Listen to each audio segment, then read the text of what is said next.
নমস্কার বন্ধুরা, আপনাদের সবাইকে স্বাগত জানাই।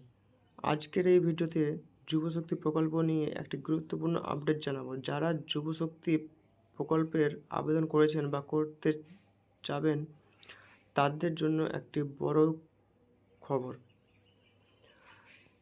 যুবশক্তি প্রকল্প নিয়ে নতুন আলোচনা শুরু হয়েছে এবং অনেকেরই জানতে চাইছেন কবে থেকে আবেদন প্রক্রিয়া শুরু হবে এবং কবে ব্যাঙ্ক অ্যাকাউন্টে ৩,০০০ করে টাকা ঢুকবে।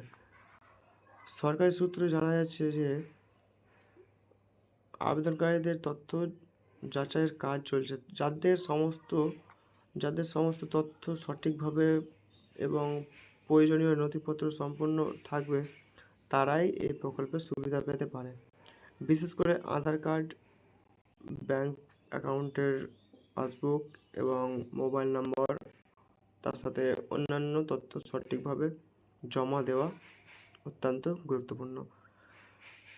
কোনো ভুল তথ্য থাকলে আবেদন বাতিল হওয়ার সম্ভাবনা রয়েছে। তাই যারা আবেদন করতে চান বা ইতিমধ্যে আবেদন করছেন তারা অবশ্যই নিজেদের নথিপত্র আরেকবার যাচাই করে নিন। যুবশক্তির প্রকল্পের এখনও কোনো আপডেট আসেনি, তবে পরবর্তীতে আবেদন শুরুর তারিখ এবং টাকা কবে দেওয়া হবে এই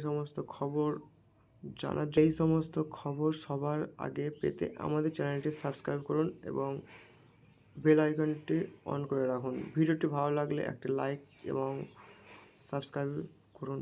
ধন্যবাদ।